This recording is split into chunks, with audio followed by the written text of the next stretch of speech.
TNPSC news trend நண்பர்களுக்கு வணக்கம். தினம் 5 முக்கிய தகவல் பார்க்க போகிறோம். கமெண்ட் செக்ஷனில் ஒரு நண்பர் கேட்டிருந்தாரு, நீங்கள் தினம் 5 முக்கிய தகவல் கொடுங்க, எனக்கு யூஸ்ஃபுல்லாக இருக்குது அப்படின்னு. அந்த நண்பருக்காக இந்த வீடியோ தொகுப்பு. தொழிற்சாலைகளின் தாய் என அழைக்கப்படுவது எது? தொழிற்சாலைகளின் தாய் நிலக்கரி. நிலக்கரியை பற்றி நிறைய பேருக்கு நிறைய டவுட் இருக்குது. ஸ்கூல் புக்லேயே 7th ஸ்டாண்டர்டில் ஒரு மாதிரி கொடுத்துருக்காங்க, 10th ஸ்டாண்டர்டில் ஒரு மாதிரி கொடுத்துருக்காங்க. நிலக்கரி சம்மந்தப்பட்ட ஒரு 4 முக்கிய இன்ஃபர்மேஷனை பார்த்துருவோம்.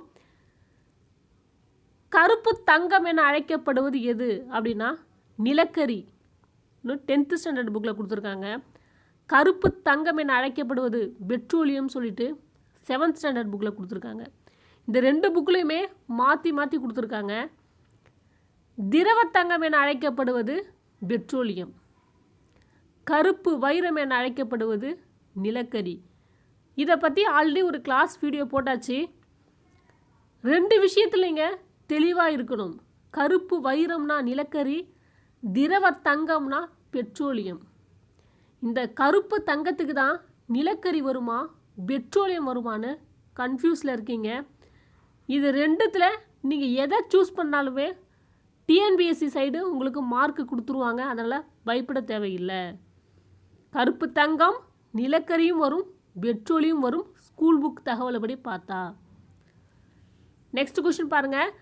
தொழிற்சாலைகளின் வைட்டமின்கள் என அழைக்கப்படுவது எது? தொழிற்சாலைகளின் வைட்டமின் தாது பொருட்கள்.